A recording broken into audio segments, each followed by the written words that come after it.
बंटी मेरा नहीं हो सका तो किसी का भी नहीं होगा। रिया के बदले की आग ने सारे रिश्तों को जलाकर रख दिया है। काव्या का दिया हुआ खत पढ़ने के बाद बंटी के दिल में काव्या के लिए अपार प्यार जागने लगता है। लेकिन यही प्यार एक ऐसे तूफान को न्योता देने वाला है जो सब कुछ तहस नहस कर देगा।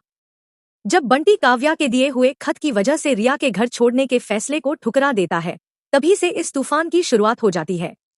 रिया समझ जाती है कि बंटी अब उससे पहले जैसा बेइंतहा प्यार नहीं करता। असल में हो भी कुछ ऐसा ही रहा है।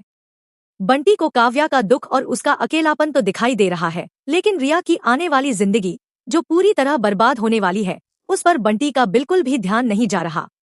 रिया को बंटी के साथ खाई हुई पहली कसम पूरी तरह याद है कि वे प्यार के लिए जान दे भी सकते हैं और किसी की जान ले भी सकते हैं। रिया ने पूरी जिंदगी अपने परिवार से कई मौकों पर बेइज्जती सही है और खुद को दूसरों से नीचा समझा है, लेकिन अब उसका दिल पूरी तरह टूट चुका है, क्योंकि बंटी ने उसी वक्त उसका हाथ छोड़ दिया जब उसे उसकी सबसे ज्यादा जरूरत थी।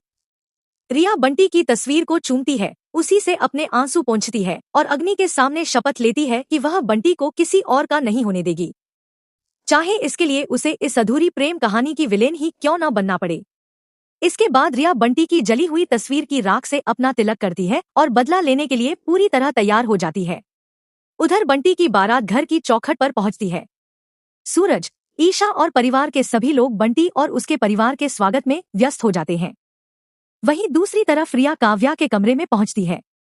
काव्या को लगता है कि रिया उसकी जिंदगी के नए सफर की शुरुआत के लिए उसे बधाई देने आई है, लेकिन रिया का मकसद कुछ और ही होता है।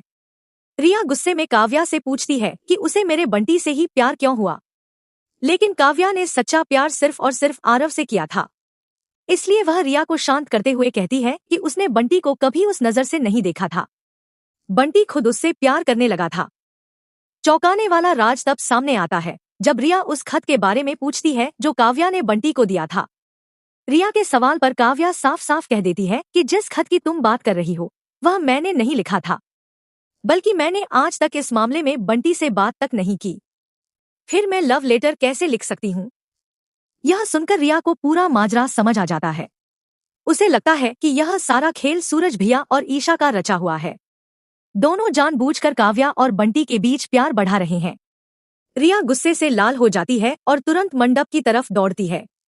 वहां बंटी काव्या की मांग में सिंदूर भरने ही वाला होता है कि तभी रिया पानी से भरी बाल्टी उन दोनों पर फेंक देती है। बंटी के नाम का सिंदूर काव्या की मांग में भरने से पहले ही पानी की वजह से मिट जाता है। अब सवाल यह है कि रिया की बदले की आग आगे कौन कौन से रंग दिखाएगी? क्या रिया बंटी और काव्या की शादी रोकने में कामयाब होगी? लेकिन असली खेल अब शुरू हुआ है। क्या रिया अगला कदम बंटी को हमेशा के लिए अपने पास रखने के लिए उठाएगी, या काव्या सामने आकर रिया की पूरी साजिश पलट देगी? इसका सबसे बड़ा ट्विस्ट क्या होगा? अपनी कहानी कमेंट में जरूर बताइए। वीडियो पसंद आया हो तो लाइक करें और ऐसे ही नए अपडेट्स और ट्विस्ट के लिए चैनल को सब्सक्राइब करना बिल्कुल न भूलें।